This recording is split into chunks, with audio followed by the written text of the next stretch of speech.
Welcome to this explainer. Okay, let's dive right into this, because today we're using cutting-edge satellite data to completely rewrite pretty much everything we thought we knew about the world's largest man-made structure. We're talking about looking down from 500 miles above the Earth, where modern science is literally piercing through desert sand and dense mountain brush, and it's revealing ancient secrets that have been hiding in plain sight for centuries. So here's the ultimate trivia question, right? Is the Great Wall of China really just one continuous stone wall? When millions of tourists flock to the site every year, they usually see that familiar, absolutely breathtaking masterpiece of stone masonry near Beijing. It snakes over the mountain ridges, and honestly, it feels like one unbroken, continuous barrier designed to keep the rest of the world out. But if we just rely on those typical tourist photographs, we're missing the massive, sprawling reality of what the structure actually is. So, the crucial point is that modern technology, specifically satellite imagery and 3D drone mapping, well, it's acting as this incredible archaeological tool. It's letting researchers look way past those visible stone ruins to reconstruct a lost ancient world that's entirely invisible to the naked eye. By mapping out these strange anomalies in extreme terrain, we're actually unearthing an intricate, hidden network. To truly grasp the sheer scale of this, we're going to have to act as digital archaeologists today. We'll start with the familiar Ming Dynasty walls from 1368, and then we're going to dig backward in time. We'll hit the Han Dynasty from about 2,000 years ago, and finally we'll reach the origins of the empire itself under the Qin Dynasty in 221 BC. All right, Section 1. The familiar masterpiece, the Ming Dynasty defenses. During this era, China was facing a terrifying existential threat from the north, the nomadic Mongol horsemen. To stop them in their tracks, the Ming Dynasty erected roughly 25,000 watchtowers right along these extreme, basically impassable mountain ridges. And let me tell you, these walls were heavily armed.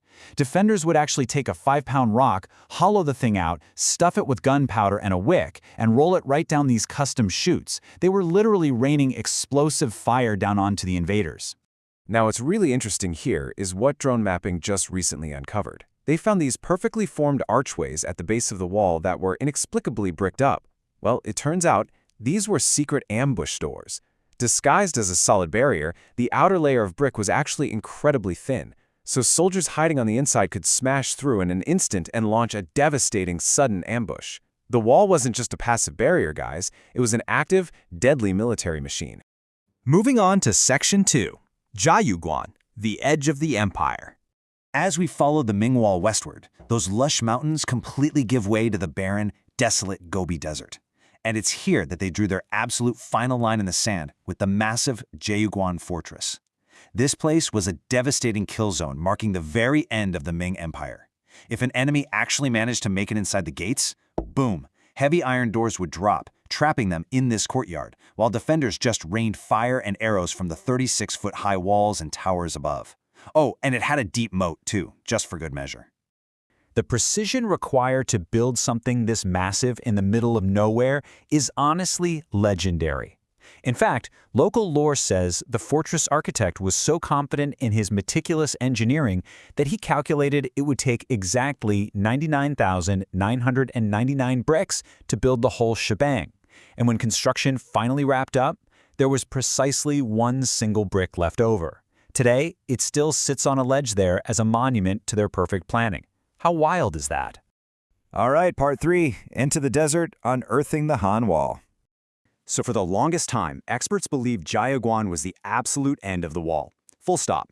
But satellites started revealing these faint lines stretching hundreds of miles further into the freezing Kumtag Desert. And this brilliantly illustrates the sheer ingenuity of the Han Dynasty, who ruled 1,500 years before the Ming. Lacking stone, they used a technique called rammed earth. They basically packed dirt insanely tight over thick reed-grass foundations to stabilize the structure in loose desert sand and gravel. And these walls, they stood an imposing 20 feet high. As archaeologists dug into this rammed earth, they found some really incredible artifacts. They discovered primitive, 3-sided bronze and iron arrowheads, which definitely proves this area was heavily defended. But even more surprisingly, they found ancient Wuju coins left behind by merchants, which tells us this 6,000-mile Han Wall wasn't just to keep nomads out. It was militarized to protect the highly lucrative Silk Road trade routes. Which brings us to Part 4, an ancient warning system. Drones recently found these mysterious mounds built miles away from the main wall, sitting deep inside enemy territory. To understand what they were, we have to look to these incredible 2,000-year-old wooden slips, unearthed in an ancient military commander's office. The translation reads, "By night, start a fire on top of a tower and do not put it out until the morning. All towers that see this light should also light." So these solitary structures weren't just simple watchtowers. They were the nodes of an incredibly sophisticated, ancient early warning communication system. Let's walk through exactly how this worked. Scouts deep in enemy territory would spot invading Han nomads. During the day, they'd raise a specific flag, known as a pung. But at night, they would light a blazing fire on top of a 26-foot-tall rammed earth tower. The next tower would see it, do the same, and they'd relay the warning across hundreds of miles in a matter of hours. The rules on those wooden slips even dictated specific signals to communicate the exact size of the invading army, all without a single spoken word. A real game changer for the time. Let's head into Part 5, the First Emperor's Ambition. To find where this entire continental defense system started, we have to journey back over 2,200 years to Qin Shi Huang, the tyrant who first forged a unified China. Now, he's famously immortalized by the 6,000 unique terracotta warriors guarding his tomb, which, by the way, scans show actually contains rivers of liquid mercury. But in life, his ambition was just as staggering. Let's see how this builds into our story. He actually ordered all the pre-existing primitive walls of former warring states to be unified into one massive 3,000-mile defensive shield. We do have to take a second here, though, because this staggering feat came at an unimaginably grim human cost. It's recorded that the first emperor forced an immense workforce to build his vision. We're talking 300,000 soldiers and 500,000 laborers sent out to the frontiers. Many of these 800,000 people were starved, exhausted by the extreme conditions, or quite literally flogged to death, just to lay the foundations of what would eventually become the Great Wall. Now for our final section, Part 6, a 13,000-mile network. So, what do all these overlapping discoveries actually mean for our understanding today? Well, the myth we all kind of imagine is that it's one continuous stone boundary, built all at once to stop a single enemy. But modern archaeology shows us a starkly different reality.